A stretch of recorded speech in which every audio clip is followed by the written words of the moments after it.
नमस्कार सांग माने जय जगन्नाथ। आज आम अशोकाष्टमी विषय जानिबा। चैत्र मास शुक्लपक्ष अष्टमी तिथि को अशोकाष्टमी कहुए। यही चैत्र मासर बासंती नवरात्र मध्य अशोकाष्टमी पड़े। भारतवर्ष रे प्रथमे अश्वमेध यज्ञ अशोका वृक्ष मूल चैत्र मास शुक्लपक्ष अष्टमी तिथि रे पालन होइथिबारु ताहार नाम अशोकाष्टमी। श्रीराम और जानकी माता अशोक कढ़ी सेवन करी शोक रहित होइथिबारु ताहार नाम अशोकाष्टमी। जेतेबेले माता सीता को रावण हरण करि नै अशोक वन रे रखिथिले, माता सीता सेतेबेले प्रथम करी अशोक कढ़ी सेवन करी शोक रहित थिबारु ताहार नाम अशोकाष्टमी कहा जाए। वैज्ञानिक मतरे अशोका कढ़ी को सेवन करने द्वारा रोग निवारण होइथाए। अशोकाष्टमी 2025 मसीहा अप्रैल 5 तारिख रे पड़ुछि। सेही दिन सकाळु स्वच्छ होई घर ठाकुर को पूजा करिवे। अशोका कढ़ी रे ठाकुर पाखे अर्पण करिवे। पाखे थिबा शिव मंदिर को जाई अशोका कढ़ी रे शिव को अभिषेक करिवे।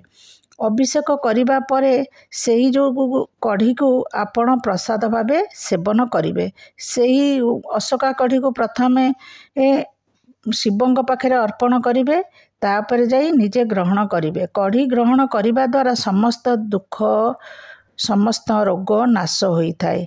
केही केही अशोकाष्टमी व्रत मध्य रखि थांती। सेही जो माने व्रत रखि थांती से माने से दिन शाकाहार भोजन करिवे। अशोकाष्टमी ओडिया मानकर एक स्वतंत्र पर्व।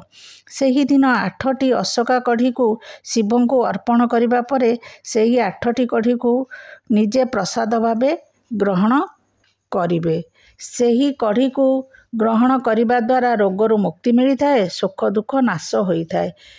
स्त्री लोक माने 8टी कढ़ी सेवन करिबा द्वारा स्त्री रोग जनित जेतक समस्त रोग दूर होइथाए।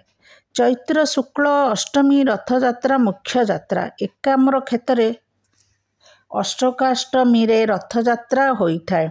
अशोकाष्टमी दिन महाप्रभु लिंगराजंकर रथयात्रा होइथाए। चैत्र मास शुक्लपक्ष अष्टमी तिथि 5 दिन व्यापी रुकुणा रथ अनुष्ठित होइथाए। लिंगराजा महाराज प्रभुंकर चलंती प्रतिमा चंद्रशेखर सहित वासुदेव और लक्ष्मी रूपी रुक्मिणी रथारूढ़ होई रामेश्वर मंदिर अभिमुखे यात्रा करिथांती। रुक्मिणी नाम अनुसार एही रथर नाम रुकुणा रथ होइछि। लिंगराजन को अशोक फूलर कढ़ी समर्पण करा जाउथिबारु एही तिथिर नाम अशोकाष्टमी। पूर्वर पुराण रे वर्णित अछि जे रथयात्रार पूर्व रात्रि रे जेकोसी बंध्या नारी मरीचि कुंड रे स्नान करे ताहार संतान प्राप्ति होइथाए। सेथिपई मरीचि कुंडर पानी को बहुत उच्च दर रे नीलाम होइथाए। लोकवाक्य प्रचलित अछि रुकुणा रथ अणलेउटा आउ फेरे नाही। जगन्नाथଙ୍କ रथ जेपरी बाहुड़ा दिन बाहुड़ी थांती सेहीपरि रुकुणा रथ आउ बाहुड़ी नथांती। समग्र विश्व रे केवल लिंगराज शिवंकर एहीपरि रथयात्रा देखिबाकू विरल। जय जगन्नाथ। नमस्कार।